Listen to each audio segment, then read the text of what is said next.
রাসূল করিম সাল্লাল্লাহু আলাইহি ওয়াসাল্লাম ফাতিমাকে ডাকলেন, ও হাসান রাদিয়াল্লাহুকে ডাকলেন, ও হুসাইনান এবং হুসাইন রাদিয়াল্লাহু তাআলা আনহুকে আহ্বান করলেন। ফাজাল্লা লাহুম বিকিসাইন, ডাকার পরে একটা চাদর দ্বারা আবৃত করে দিলেন, একটা চাদরের মধ্যে ঢুকিয়ে এই তিনজনকে রাখলেন। ও আলীউন খালফা যহরিহি, আলী রাদিয়াল্লাহু তাআলা আনহু পিছনে ছিলেন, রাসূল আলীকেও ডাক দিয়ে আনলেন, এনে এই চাদরের মধ্যে ফাজাল্লা লাহুম বিকিসাইন, একটা চাদরের মধ্যে ঢুকাইলেন।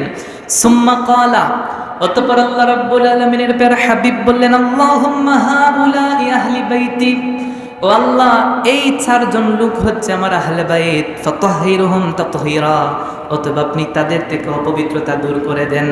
আল্লাহ রাব্বুল আলামিন চারজনকে ডাকলেন, একজন হচ্ছেন ফাতেমা, হাসান হুসাইন রাদিয়াল্লাহু তাআলা, আর আরেকজন হচ্ছেন আলী। চারজনকে রাসূল একটা চাদরের মধ্যে ঢুকাইয়া তারপর রাসূল করিম সাল্লাল্লাহু আলাইহি ওয়াসাল্লাম বললেন, আল্লাহুম্মা হাউলাই আহলি বাইতি, আল্লাহ এরাই হচ্ছে আমার আহলে বাইত, ফাতাহহিরহুম তাতহীরা, আপনি তাদেরকে পবিত্র করে দেন। ক্বালাত উম্মি সালামাতা, উম্মে সালামা বললেন, রাসূল ওয়া আনা মাআহুম ইয়া নবী আল্লাহ, আল্লাহর হাবিব আমরা কি এর অন্তর্ভুক্ত নই? তার মানে কি আমরা আপনার আহলে বাইত নই? আল্লাহ রাব্বুল আলামিন তার হাবিব বললেন, আনতি আলা মাকানিক ওয়া আনতি ইলা খাইর, তুমি তোমার জায়গায় আছো, তুমি তোমার জায়গায় কল্যাণের জায়গায় তুমি আছো, তবে এরা হচ্ছে আমার এক্সট্রা অর্ডিনারি। সুবহানাল্লাহ করেন। আজ আমরা সংক্ষিপ্ত পরিসরে আহলে বায়েত সম্পর্কে কিছু জানার প্রয়াস পাবো, আল্লাহ তৌফিক দিন পরে না আমিন। প্রথম কথা হচ্ছে আহলুল বাইত, এ আহলুন আল বাইতুন, এই শব্দ দুটি হচ্ছে আরবি শব্দ, একটি হচ্ছে আহাল, একটা হচ্ছে বাইত। আহাল এটা হচ্ছে ব্যাপক অর্থবোধক একটা শব্দ, এটা মুযাক্কার এবং মুআন্নাস দুটি হালেই এটা ব্যবহার হয়। এর তাসগীর হচ্ছে উহাইল, এর বহুবচন হচ্ছেন আহলুন। যেমন পবিত্র কোরআনুল কারীমে আল্লাহ রাব্বুল আলামিন সূরাতুত তাহরীমের 6 নম্বর আয়াতে কারীমার মধ্যে বলেছেন, ইয়া আইয়ুহাল্লাযীনা আমানু কু আনফুসাকুম ওয়া আহলিকুম নারা। আল্লাহ রাব্বুল আলামিন বলছেন, হে ঈমানদারেরা, তোমরা নিজেরা বাঁচো এবং তোমাদের আহালদেরকে তোমরা জাহান্নাম থেকে বাঁচাও। আহলিকুম, আহাল শব্দ আল্লাহ ব্যবহার করেছেন। এই আহাল শব্দ অভিধানের গ্রন্থগুলোতে, লুগাতের গ্রন্থগুলোতে বিভিন্ন অভিধানে বিভিন্ন অর্থে ব্যবহৃত হয়েছে। আমরা কয়েকটি অভিধান থেকে যদি আমরা একটু দেখি তাহলে আমরা দেখব, ইবনু আব্বাদ আল মুহিত ফিল লুগাত এর প্রথম খণ্ড 320 নম্বর পৃষ্ঠার মধ্যে এসেছে যে আহলুন শব্দটি স্ত্রী অর্থে ব্যবহৃত হয়। আহাল মানে হচ্ছে স্ত্রী, যেমনটা বলা হয় যে আহলুর রাজুল এই জাওজাহ, মানে লোকটির আহাল তথা তার স্ত্রী। এ সম্পর্কে হাদিসের মধ্যে যদি আমরা একটু দৃষ্টিপাত দিই তাহলে আমরা দেখতে পাই, সহিহুল মুসলিমের 733 নম্বর হাদিস বর্ণনা করেছেন হযরত আবু সাঈদ খুদরি রাদিয়াল্লাহু তাআলা আনহু। তিনি বলেন, ক্বালা রাসূলুল্লাহ সাল্লাল্লাহু আলাইহি ওয়াসাল্লাম, ইযা আতা আহাদুকুম আহলুহু, যখন তোমাদের কোনো পুরুষ তার আহাল, তার স্ত্রীর কাছে যায়, তার স্ত্রীর কাছে সে ফিজিক্যাল ইন্টারকোর্সের জন্য যায়, সুম্মা আরাদা আন ইয়াউদ, অতঃপর সে দ্বিতীয়বার আবার যেতে চায়, ফালিয়াতাওয়াদ্দা, সে যেন প্রথমবার যাওয়ার পরে দ্বিতীয়বার যাওয়ার আগে ওযু করে নেয়। এই হাদিসের মধ্যে আমরা পেলাম রাসূল বলেছেন, ইযা আতা আহাদুকুম আহলাহ বা আহলুহ, এই জায়গায় রাসূল আহাল শব্দ দ্বারা স্ত্রী বুঝিয়েছেন। ইবনু আব্বাদ আল মুহিত ফিল লুগাতের প্রথম খণ্ড 320 নম্বর পৃষ্ঠার মধ্যে যদি আমরা দেখি তাহলে এই আহাল শব্দটা আবার বিশেষ ব্যক্তি অর্থে ব্যবহার হয়েছে দেখা যায়। যেমন বলা হয় আহলুর রাজুল আই আখাসসুন নাস বিহি, একজন বিশেষ ব্যক্তি, লোকটির আহাল, এটা তার নিকটতম একজন ব্যক্তি হতে পারে। এ মর্মে সুনানু ইবনু মাজার 215 নম্বর হাদিস, মুসনাদ আহমদ এবং মুস্তাদরাকুল হাকিমের হাদিস এসেছে, আনাস ইবনে মালিক রাদিয়াল্লাহু তাআলা আনহু তিনি হাদিস বর্ণনা করেন, ক্বালা রাসূলুল্লাহ সাল্লাল্লাহু আলাইহি ওয়াসাল্লাম, তিনি বলেন, আল্লাহ রাব্বুল আলামিনের প্যারা হাবিব জানিয়েছেন, ইন্না লিল্লাহি আহলিনা মিনান নাস, আল্লাহর হাবিব বলেছেন, মানুষের মধ্যে কিছু মানুষ এমন আছে যে মানুষরা হচ্ছে আল্লাহ পাকের আহাল। সুবহানাল্লাহ পড়েন। সাহাবায়ে কেরাম জিজ্ঞেস করলেন, ইয়া রাসূলুল্লাহ মানহুম, ওগো আল্লাহর হাবিব, কোন লোকগুলা আল্লাহর আহাল? আল্লাহর হাবিব জবাব দিলেন, হুম আহলুল কোরআন, যারা নাকি পবিত্র কোরআন, এই পাণ্ডুলিপির মধ্যে যে কালো কালো লিখাগুলো আছে সেই পবিত্র কোরআনুল কারীমের সাথে সম্পর্ক স্থাপন করে সম্পৃক্ত হয়, এই পবিত্র কোরআনটা নিজের অন্তরের মধ্যে ধারণ করে লালন করে, এই কোরআন দ্বারা নিজের জীবন যে ব্যক্তি পরিচালনা করে, আহলুল কোরআন, এই আহলুল কোরআন যে ব্যক্তি হয় সেই ব্যক্তিটা আল্লাহর আহাল তথা আল্লাহর পরিবার হয়ে যায়। বলেন সুবহানাল্লাহ। দ্বিতীয়ত রাসূল বলেছেন আহলুল্লাহি ওয়া খাসসাতুহু, এবং আল্লাহ রাব্বুল আলামিনের বিশেষ বান্দা কিছু আছেন, সেই বিশেষ বান্দারা হচ্ছেন আল্লাহ রাব্বুল আলামিনের আহাল। তাহলে এই অভিধানের মধ্যে আমরা দেখতে পাচ্ছি আহাল দ্বারা বিশেষ ব্যক্তি উদ্দেশ্য। আবার এই আহাল শব্দটা অধিকারী বা আঁকড়ে ধারণকারী ব্যক্তি অর্থে ব্যবহার হয়, যেমন আহলুল ইলিম আই আলিমুল আমেল, একজন আহলে ইলিম যিনি ইলিম অর্জন করেছেন এবং সেই অর্জনকারী আলেম তিনি ইলিম অনুযায়ী আবার নিজে আমলও করেন। আহলুত তাকওয়া আই মুলাযামু বিত তাকওয়া, তাকওয়ার আহাল তথা তাকওয়ার অধিকারী বা তাকওয়াকে আঁকড়ে ধারণকারী। তাহলে আহাল অর্থ আরেকটা আমরা পেলাম যে ধারণ করা, অধিকারে নেওয়া। ইবনু মনজুর লিসানুল আরবের 11তম খণ্ডের 28 নম্বর পৃষ্ঠায় এসেছে যে আহাল মানে হচ্ছে আত্মীয়, যেমন আহলুর রাজুলি আশিরাতুহু, লোকটি তার আত্মীয়। আমরা বলি না যে অমুক অমুকের আত্মীয় হয়, এই আত্মীয়টা আবার আহাল অর্থে ব্যবহার হয়। যেমন পবিত্র কোরআনুল কারীমে আল্লাহ রাব্বুল আলামিন সূরাতুল আহজাবের 33 নম্বর আয়াতের মধ্যে আল্লাহ রাব্বুল আলামিন বলেছেন, ইন্নামা ইউরিদুল্লাহু লিইউযহিবা আনকুমুর রিজসা আহলাল বাইতি ওয়া ইউতাহহিরাকুম তাতহীরা। আল্লাহ রাব্বুল আলামিন ইন্নামা ইউরিদুল্লাহ, আল্লাহ বলছেন আল্লাহ চান, লিইউযহিবা আনকুমুর রিজসা, আল্লাহ অপবিত্রতা দূর করতে চান, আহলাল বাইত, আহলে বায়াতের থেকে। এই আহলে বায়াত দ্বারা এই জায়গায় নিকটাত্মীয় উদ্দেশ্য হয়ে যায়। আমরা যদি দেখি তাহলে আজহারি তাহজিবুল লুগাত 2য় খণ্ডের 369 পৃষ্ঠায় এসেছে আহাল মানে হচ্ছে অনুসারী। যেমন আহলুল ইসলাম, ইসলামের অনুসারী, মান ইউদিনুহু বা মিন দীনুহু, যে ব্যক্তি দ্বীনকে অনুসরণ করে। এ সম্পর্কে যদি আমরা দেখি তাহলে আমরা দেখতে পাই রাসূল করিম সাল্লাল্লাহু আলাইহি ওয়া আলিহি ওয়াসাল্লাম খারেজি সম্প্রদায় সম্পর্কে ভবিষ্যৎবাণী করেছেন। এমন একটা হাদিস সহিহুল বুখারীর মধ্যে এসেছে 3344 নম্বর হাদিস। হাদিসের বর্ণনাকারী সাহাবী হচ্ছেন হযরত আবু সাঈদ খুদরি রাদিয়াল্লাহু তাআলা আনহু। তিনি বলেন, বাআসা আলীউন রাসূলুল্লাহ সাল্লাল্লাহু আলাইহি ওয়াসাল্লাম ইলা নবী সাল্লাল্লাহু আলাইহি ওয়াসাল্লাম বিয়ুযহাবাইতিন ফাকামাসাহা বাইনা আরবাআতি আকরা ইবনে হাবিস আল হানজালি। রাসূল করিম সাল্লাল্লাহু আলাইহি ওয়াসাল্লামের কাছে হযরতে আলীউল মুরতাজা রাদিয়াল্লাহু তাআলা আনহু তিনি 4 ব্যক্তির মাঝে বন্টনের জন্য রাসূল করিম সাল্লাল্লাহু আলাইহি ওয়াসাল্লামের কাছে এক টুকরো স্বর্ণ পাঠিয়েছেন। এই স্বর্ণটা পাওয়ার পর রাসূল করিম সাল্লাল্লাহু আলাইহি ওয়াসাল্লাম এই স্বর্ণটি 4 জন ব্যক্তির মধ্যে তিনি ভাগ করে দিয়েছেন। 1 নম্বর বলা হয়েছে যে আকরা ইবনু হাবিস হানজালি, যিনি মাজাশাই গোত্রের ছিলেন। আরেক ভাগ রাসূল উয়াইনা ইবনু বদর ফারাজিকে দান করলেন, ফাজারি ওনাকে দান করলেন। আরেক ভাগ রাসূল করিম সাল্লাল্লাহু আলাইহি ওয়াসাল্লাম যায়েদ তাই, যিনি বনি নাবহান গোত্রের ছিলেন। আর 4 নম্বর রাসূল করিম সাল্লাল্লাহু আলাইহি ওয়াসাল্লাম আরেক টুকরো ছিল, সেটা আলকামাহ ইবনু উলাসা আমেরি, যিনি বনু কিলাব গোত্রের ছিলেন। রাসূল করিম সাল্লাল্লাহু আলাইহি ওয়াসাল্লাম এতে কুরাইশ এবং আনসারদের মধ্যে বন্টন না করার কারণে তারা একটু রাগ করলো, একটু ক্রোধান্বিত হলো, মন খারাপ করলো, অসন্তুষ্ট হয়ে গেল। অসন্তুষ্ট হওয়ার পর রাসূল করিম সাল্লাল্লাহু আলাইহি ওয়াসাল্লামকে বলল যে রাসূল ওনাদেরকে দিলেন, আমাদেরকে দিলেন না। রাসূল করিম সাল্লাল্লাহু আলাইহি ওয়াসাল্লাম জবাব দিলেন, সাহাবীরা শোনো, এটা তো আমি দিয়েছি তাদেরকে ইসলামের প্রতি আকৃষ্ট করার জন্য, ইসলামের প্রতি তাদেরকে একটু দুর্বল করার জন্য, উৎসাহের জন্য আমি দিয়েছি।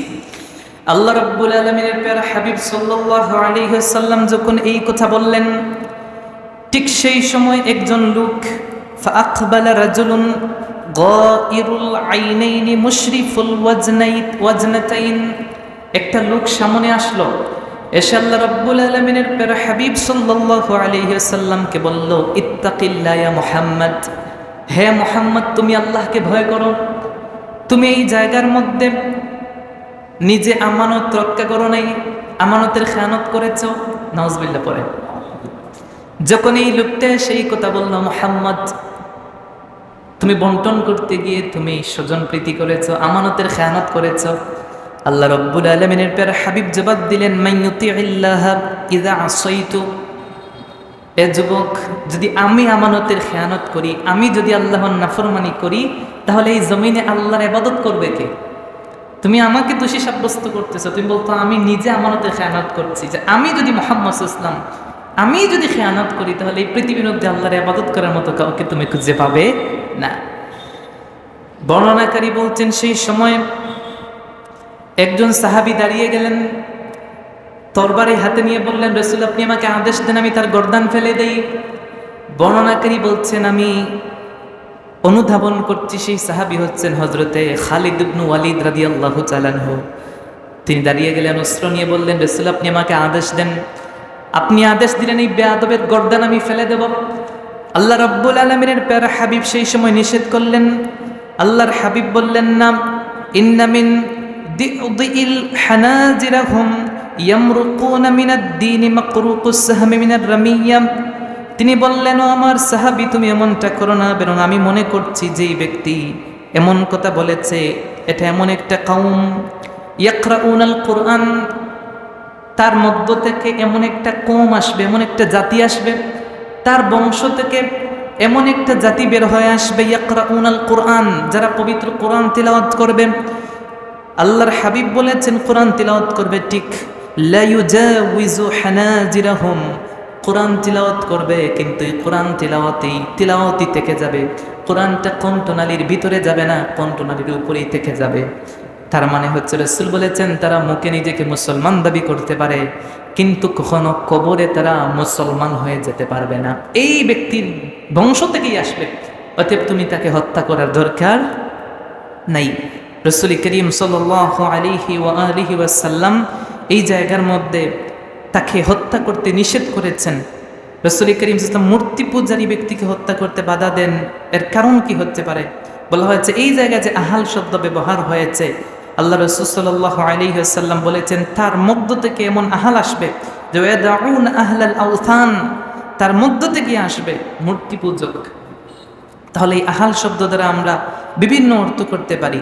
যেমন ধরেন, আহাল মানে হচ্ছে এই যে আমরা একটা পেলাম যে কোনো কওমের অধিবাসী, যেমন কোনো নবীর উম্মতকে তার আহাল বলা হয়। যেমনটা পবিত্র কোরআনুল কারীমের মধ্যে সূরাতুন নূহের মধ্যে আল্লাহ রাব্বুল আলামিন নূহ আলাইহিস সালাম সম্পর্কে বিশদ আলোচনা করেছেন। হযরত নূহ আলাইহিস সালামের সম্প্রদায় দ্বীন কবুল করে নাই, তিনি ইসলামের দাওয়াত দিয়েছিলেন, তারা তার মুখের উপরে মুখ ফিরিয়ে নিয়েছিল। আল্লাহ রাব্বুল আলামিন সেই জাতিকে ধ্বংস করে দিয়েছিলেন। হযরত নূহ আলাইহিস সালামের একটা ছেলে ছিল, সন্তান, সেই সন্তানও দ্বীন গ্রহণ করে নাই। আল্লাহ রাব্বুল আলামিন সেই বিষয়টা পবিত্র কোরআনুল কারীমের মধ্যে চমকপ্রদভাবে উপস্থাপন করেছেন। একবার হযরত নূহ আলাইহিস সালাম আল্লাহকে বললেন, আল্লাহ, আমার এই সন্তানটা হচ্ছে আমার আহাল, মানে আমার পরিবার অথবা আমার উম্মত। এমনটা বলে তিনি আল্লাহর কাছে যখন তার সন্তানের পরিচয় দিলেন, সূরা হুদের 45 এবং 46 নম্বর আয়াতের মধ্যে আল্লাহ রাব্বুল আলামিন সেই বিষয়টা স্পষ্ট করে বলেন, ওয়ানাদা নূহুন রাব্বাহু ফাকালা রাব্বি ইন্না ইবনি মিন আহলি ওয়া ইন্না ওয়া'দাকাল হাক্ক ওয়া আনতা আহকামুল হাকিমিন। قال يا نوح إنه ليس من أهلك إنه عمل غير صالح فلا تسألني ما ليس لك به علم إني أعظك أن تكون من الجاهلين। حضرت نوح عليه السلام বললেন, ওয়ানাদা নূহুন, নূহ ডাকলেন, আহ্বান করলেন, রব্বাহু, তার প্রভুকে, আল্লাহকে ডেকে বললেন, রব্বি ইন্না ইবনি মিন আহলি, ও আমার আল্লাহ, এই সন্তানটা হচ্ছে আমার আহাল, আমার পরিবারবর্গ। এই কথা যখন বললেন আল্লাহ রাব্বুল আলামিন বলছেন, সেই সময় নূহ আলাইহিস সালাম তার সন্তানকে বলেছেন, এটা হচ্ছে আমার আহাল, এটা হচ্ছে আমার সন্তান, অথবা এটা হচ্ছে আমার উম্মত। এই কথা যখন দাবি করলেন, আল্লাহ রাব্বুল আলামিন সাথে সাথে বললেন, ইয়া নূহ, ও আমার নবী নূহ তুমি শোনো, ইন্নাহু লাইসা মিন আহলিকা, এ তোমার আহাল না, এ তোমার সন্তানও না, আর এ তোমার উম্মতও না। এটা আল্লাহ স্পষ্ট করে বলছেন, লাইসা মিন আহলিক, এ তোমার কখনো উম্মত হতে পারে না। কারণ কি তিনি বলছেন, ইন্নাহু আমালুন গায়রু সালিহ, সেটা হচ্ছে পাপী, সে হচ্ছে মূর্তি পূজক, সে ইসলাম কবুল করে নাই, ইসলাম থেকে মুখ ফিরিয়ে নিয়েছে, তোমার দাওয়াত সে গ্রহণ করে নাই। অতএব ফালা তাসআলনি মা লাইসা লাকা বিহি ইলমুন, যেই বিষয়ে তোমার জ্ঞান নেই সেই বিষয়ে তুমি কথা বলতে যেও না। তুমি মনে রাখবা, ইন্নী আইযুকা আন তাকুনা মিনাল জাহিলিন, আমি তোমাকে উপদেশ দিচ্ছি যে তুমি অজ্ঞদের অন্তর্ভুক্ত হয়ে যেও না। এই জায়গার মধ্যে আমরা বুঝতে পেলাম আহাল মানে হচ্ছে কোনো কওমের অন্তর্ভুক্ত হওয়া অথবা কোনো নবীর উম্মত হওয়া, এটাকে আহাল শব্দ দ্বারা ব্যক্ত করা হয়েছে। এইরকম যদি আমরা দেখি আহাল শব্দের বিভিন্ন অর্থ এসেছে, পবিত্র কোরআনুল কারীমের মধ্যেও আহাল শব্দ এসেছে। গোটা পবিত্র কোরআনুল কারীমের মধ্যে আহাল শব্দ এসেছে দুইবার। প্রথম যেই জায়গার মধ্যে এসেছে সেটা হলো পবিত্র কোরআনুল কারীমের 11তম সূরা সূরাতুল হুদের মধ্যে আল্লাহ রাব্বুল আলামিন হযরত ইব্রাহিম আলাইহিস সালামের বিশদ আলোচনা করেছেন। সেই জায়গার মধ্যে আল্লাহ রাব্বুল আলামিন সূরা হুদের 73 নম্বর আয়াতের মধ্যে বলেন, ক্বালু আতাজআবিনা মিন আমরিল্লাহি রাহমাতুল্লাহি ওয়া বারাকাতুহু আলাইকুম আহলাল বাইতি ইন্নাহু হামিদুম মাজিদ। এই জায়গার মধ্যে আল্লাহ বলছেন, ক্বালু আতাজআবিনা মিন আমরিল্লাহ, তারা বলল তুমি আল্লাহর হুকুম সম্পর্কে বিস্ময় বোধ করছো। তিনি বলছেন যে রাহমাতুল্লাহি ওয়া বারাকাতুহু আলাইকুম আহলাল বাইত, হে গৃহবাসী তোমাদের উপর আল্লাহর রহমত এবং প্রভুর বরকত অবতীর্ণ রয়েছে, নিশ্চয়ই আল্লাহ প্রশংসিত মহিমাময়। উক্ত আয়াতে ইব্রাহিম আলাইহিস সালামের স্ত্রী হযরতে সারা আলাইহিস সালামের বিস্ময়বোধ করে ফেরেশতাগণ আহলে বাইত বলে তাকে সম্বোধন করে সান্ত্বনা দিয়েছিলেন। এই জায়গার মধ্যে আহলে বায়াত দ্বারা আল্লাহ তাআলা পবিত্র কোরআনুল কারীমের মধ্যে স্ত্রীগুণ বুঝিয়েছেন। আবার যদি আমরা দেখি তাহলে পবিত্র কোরআনুল কারীমের 33তম সূরা সূরাতুল আহজাবের মধ্যে আল্লাহ রাব্বুল আলামিন আমার নবীর স্ত্রী তথা আমাদের আম্মা জানদেরকে আল্লাহ রাব্বুল আলামিন আহাল বলেছেন। সূরাতুল আহজাবের 33 নম্বর আয়াতের মধ্যে আল্লাহ রাব্বুল আলামিন বলেন, ইন্নামা ইউরিদুল্লাহু লিইউযহিবা আনকুমুর রিজসা আহলাল বাইত ওয়া ইউতাহহিরাকুম তাতহীরা।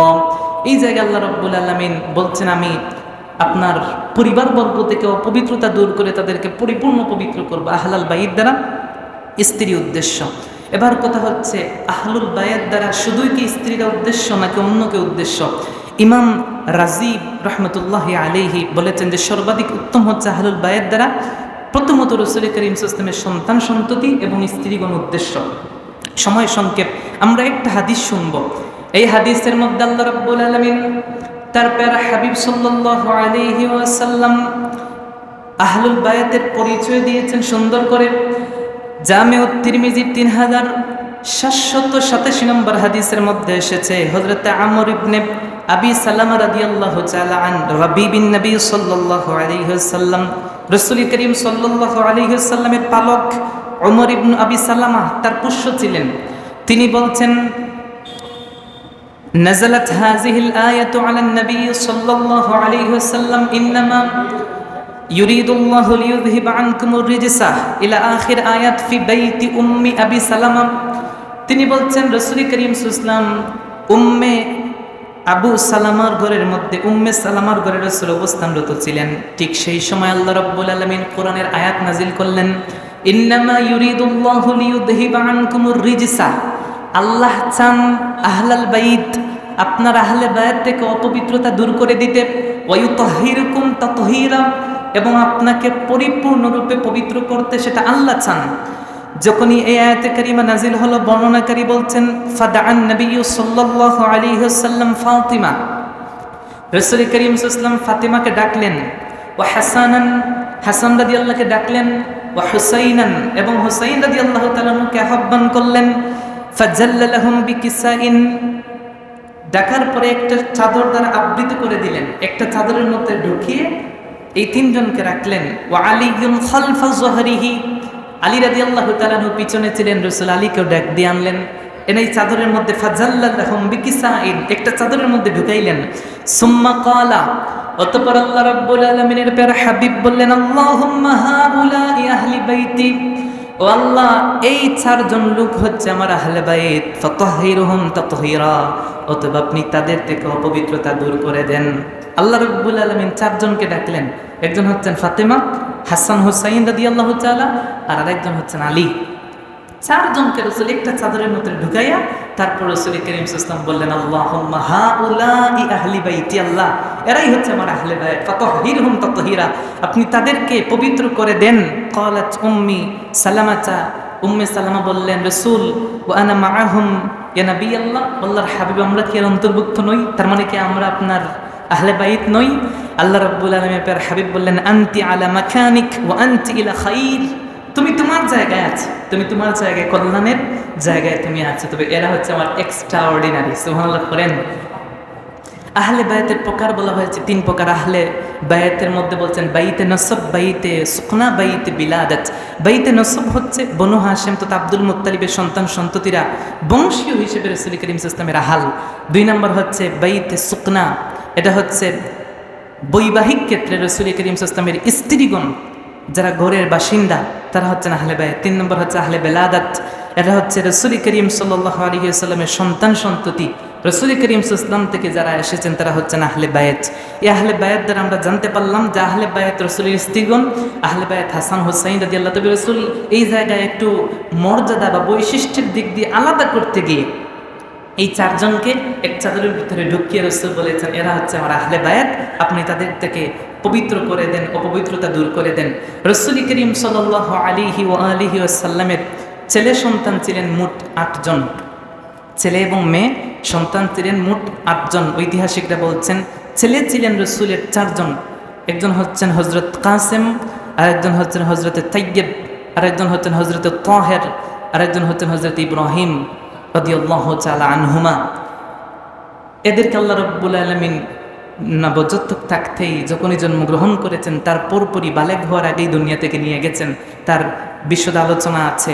আর রাসূল করিম সাল্লাল্লাহু আলাইহি ওয়াসাল্লামের মেয়ে ছিলেন 4 জন, একজন হচ্ছেন জয়নব, আরেকজন হচ্ছেন রুকাইয়া, আরেকজন হচ্ছেন উম্মে কুলসুম, আরেকজন হচ্ছেন ফাতিমাতুজ জোহরা রাদিয়াল্লাহু তাআলা আনহা।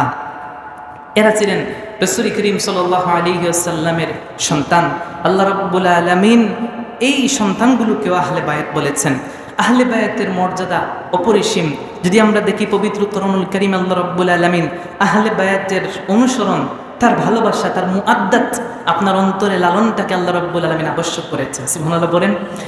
পবিত্র কোরআনুল কারীমের মধ্যে আল্লাহ রাব্বুল আলামিন বলেন যে আল্লাহর হাবিব সাল্লাল্লাহু আলাইহি ওয়াসাল্লাম এই পৃথিবীর মধ্যে দ্বীন ইসলামটা কত কষ্ট করে প্রচার করেছেন। রাসূল আমাদের কাছ থেকে কোনো বেনিফিট, কোনো রিওয়ার্ড চান নাই, পারিশ্রমিক হিসেবে কোনো কিছু চান নাই। কিন্তু পবিত্র কোরআনুল কারীমের সূরাতুশ শুআরার 23 নম্বর আয়াতের মধ্যে আল্লাহ রাব্বুল আলামিনের প্যারা হাবিব আমাদের কাছে একটা জিনিস চেয়েছেন, তা হলো কুল লা আসআলুকুম আলাইহি আজরান ইল্লাল মাওয়াদ্দাতা ফিল কুরবা। আল্লাহ রাব্বুল আলামিনের প্যারা হাবিব বলেছেন, উম্মতেরা আমি তোমাদের কাছে কোনো কিছু চাই না। কুল লা আসআলুকুম আলাইহি আজরা, আমি প্রতিদান হিসেবে কোনো কিছু চাই না, একটা জিনিস চাই, তা হলো মাওয়াদ্দাতা ফিল কুরবা। তোমরা আমার আহলে বায়াতের সাথে ভালো ব্যবহার করবে, আমার আহলে বায়াতকে ভালো জানবে, আমার আহলে বায়াতকে মহব্বত করবে। একটা জিনিস তোমাদের কাছে চাই, আমি রাসূল পারিশ্রমিক হিসেবে কষ্টের জন্য আর কোনো কিছু চাই না। এর জন্য এই বিষয়টা আমাদেরকে একটু মাথার মধ্যে রাখা জরুরি যে আহলে বায়াতকে অবজ্ঞা করা বা তাদেরকে আমরা একটু দূরে ঠেলে রাখা, তাদের সম্পর্কে না জানা, উদাসীনতা প্রকাশ করে, এটা কিন্তু আমার জন্য ঠিক হবে না। বিশদ আলোচনা ছিল আহলে বায়াত সম্পর্কে, আমরা সময়ের কারণে করতে পারলাম না, একটু না করলে হয় না। তাফসিরে কুরতুবির মধ্যে এসেছে, তাফসিরে রুহুল বায়ান, তাফসিরে কাশফ এবং মাফাতিহুল গায়েবের 7ম খণ্ডের 390 নম্বর পৃষ্ঠার মধ্যে এসেছে যে রাসূল করিম সাল্লাল্লাহু আলাইহি ওয়াসাল্লামের উপর যখন এই আয়াতে কারিমা নাজিল হলো, কুল লা আসআলুকুম আলাইহি আজরা, আল্লাহর হাবিব সাল্লাল্লাহু আলাইহি ওয়াসাল্লাম বললেন যে আমার উম্মতেরা মান মাতা আলা হুব্বি আলি মুহাম্মাদিন মাতা শাহীদান, যদি কেউ আমার আহলে বায়াতের মহব্বত নিয়ে মৃত্যুবরণ করে তাহলে সে শহীদের সাথে মৃত্যুবরণ করার সওয়াব পাবে। সুবহানাল্লাহ। তার মানে একজন শহীদ কিয়ামতের ময়দানে যেভাবে উঠবে, আল্লাহ তোমাকে শহীদের সাথে উত্তোলন করবে। সুবহানাল্লাহ পড়বেন না? আল্লাহর হাবিব বলেছেন, আলা ওয়া মান মাতা আলা হুব্বি আলি মুহাম্মাদিন মাতা মুমিনান মুস্তাকবিলাল ঈমান, যে ব্যক্তি আমার আহলে বায়াতের মহব্বত নিয়ে মৃত্যুবরণ করবে সে কামেল ইমানের উপর ইমানের পূর্ণতা লাভ করে মৃত্যুবরণ করবে। সুবহানাল্লাহ। আল্লাহর হাবিব বলেছেন ওমাম্মা চাআলা হুব্বি আলি মুহাম্মাদিন, যে ব্যক্তি আমার আহলে বায়াতের মহব্বত নিয়ে মৃত্যুবরণ করবে বাশশারাহু মালাকাল মাউত বিল জান্নাতি সুম্মা মুনকারুন ওয়া নাকিরুন। আল্লাহ রাব্বুল আলামিনের বান্দা যখনই মৃত্যুবরণ করবে তখনই আল্লাহ জান্নাতের সুসংবাদ দিবেন মুনকার এবং নাকিরের মাধ্যমে। সুবহানাল্লাহ। আল্লাহ ওমাম্মা চাআলা হুব্বি আলি মুহাম্মাদিন, যে ব্যক্তি মুহাম্মদ সাল্লাল্লাহু আলাইহি ওয়াসাল্লামের আহলে বায়াতের মহব্বত নিয়ে মরবে ফুতিহা লাহু বিহি কবরিহি বাবানি ইলাল জান্নাহ, সে মৃত্যুবরণ করার সাথে সাথে আল্লাহ জান্নাতে তার জন্য দুইটা জান্নাতের কবরে তার জন্য দুইটা জান্নাতের দরওয়াজা খুলে দেবেন। সুবহানাল্লাহ। রাসূল বলেছেন ওমাম্মা চাআলা হুব্বি আলি মুহাম্মাদিন, যে ব্যক্তি মুহাম্মদ সাল্লাল্লাহু আলাইহি ওয়াসাল্লামের আহলে বায়াতের মহব্বত অন্তরে নিয়ে মারা যাবে কবরাহু মাজারা মালাইকাতুর রাহমা, ওই ব্যক্তির কবরটা স্বয়ং আল্লাহর ফেরেশতারা এসে জিয়ারত করেন। সুবহানাল্লাহ। আল্লাহর হাবিব সাল্লাল্লাহু আলাইহি ওয়াসাল্লাম বলেছেন ওমাম্মা চাআলা হুব্বি আলি মুহাম্মাদিন মা চাআলা সুন্নতি ওয়াল জামাআহ, যে রাসূল করিম সাল্লাল্লাহু আলাইহি ওয়াসাল্লামের মহব্বত তারা আহলে বায়াতের মহব্বত নিয়ে মরবে সেই ব্যক্তি আহলুস সুন্নাত ওয়াল জামাআতের উপর মৃত্যুবরণ করবে। বলেন না সুবহানাল্লাহ। আল্লাহর হাবিব বলেছেন ওমাম্মা চাআলা বুগদি আলি মুহাম্মাদিন, যে ব্যক্তি মুহাম্মদ সাল্লাল্লাহু আলাইহি ওয়াসাল্লামের আহলে বায়াতের বিদ্বেষ নিয়ে শত্রুতা অন্তরে নিয়ে মৃত্যুবরণ করবে যা ইয়াউমাল কিয়ামাতি মাকতুবান বাইনা আইনাইহি আইসুম মির রাহমাতিল্লাহ, কিয়ামতের ময়দানে সে উঠবে তার কপালের মধ্যে লিখা থাকবে সে আল্লাহর রহমত থেকে বঞ্চিত। বলেন নাউজুবিল্লাহ। রাসূল বলেছেন ওমাম্মা চাআলা বুগদি আলি মুহাম্মাদিন মাতা কাফিরান, যে রাসূল করিম সাল্লাল্লাহু আলাইহি ওয়াসাল্লামের আহলে বায়াত সম্পর্কে বিদ্বেষ নিয়ে মরবে কিয়ামতের ময়দানে সে কাফির হয়ে উঠবে। নাউজুবিল্লাহ পড়েন। রাসূল বলেছেন মাম্মা চাআলা বুগদি আলি মুহাম্মাদিন লাম ইউশাম্মা রাইহাতুল জান্নাহ, যে রাসূল করিম সাল্লাল্লাহু আলাইহি ওয়াসাল্লামের আহলে বায়াতের মহব্বত অন্তরে নিয়ে না মরে বরং ক্রোধ রাগ হিংসা বিদ্বেষ নিয়ে মরবে ওই ব্যক্তিটা জান্নাতের সুগন্ধ পাবে না। বলেন নাউজুবিল্লাহ। হাদিসের মধ্যে এসেছে আল্লাহর হাবিব বলেছেন তোমরা সন্তানদেরকে তিনটি জিনিস শিক্ষা দিবা, আদিবু আওলাদাকুম আলা সালাসি খিসাল, তিনটি জিনিস তোমরা তোমাদের সন্তানকে শিক্ষা দিও। এক নম্বর হুব্বি নবিয়িকুম, তোমাদের নবী রাসূল সাল্লাল্লাহু আলাইহি ওয়াসাল্লামের মহব্বত, ও হুব্বি আহলি বাইতি, দুই নম্বর আমার আহলে বায়াতের মহব্বত, তিন নম্বর ও কিরাআতিল কুরআন, তোমরা তোমাদের সন্তানদেরকে কোরআন তিলাওয়াত শিক্ষা দিবে। সুবহানাল্লাহ পড়েন। পারবেন তো এই তিনটা জিনিস? এই তিনটা জিনিস থেকে আমরা অনেক দূরে আছি। এক নম্বর রাসূলের মহব্বত সন্তানকে শিক্ষা দিবেন, দুই নম্বর আহলে বায়াতের মহব্বত, তিন নম্বর পবিত্র কোরআনুল কারীম। এই পবিত্র কোরআনুল কারীমটা শিক্ষা দিতে পারবেন না? আরেকটু জোরে বলেন। এটা শুধু হুজুররা পড়বে নাকি না আপনাদের পড়ার দরকার আছে? এটা কি শুধু হুজুরদের জন্য আসছে? না, এটা সবার জন্য আসছে। এই কোরআন সবাইকে পড়তে হবে। এজন্য আমরা এটা শুধু হুজুরদেরকে দিয়ে দিলে হবে না, এটা নিজেরা পড়বো, বাসায় সন্তানদেরকে পড়াবো। আল্লাহ তৌফিক দিন, পড়ে না আমিন। আল্লাহ আজকের জুমাকে কবুল করুন, পড়ে না আমিন। ওয়া আখিরু দাওয়ানা আনিল হামদুলিল্লাহ।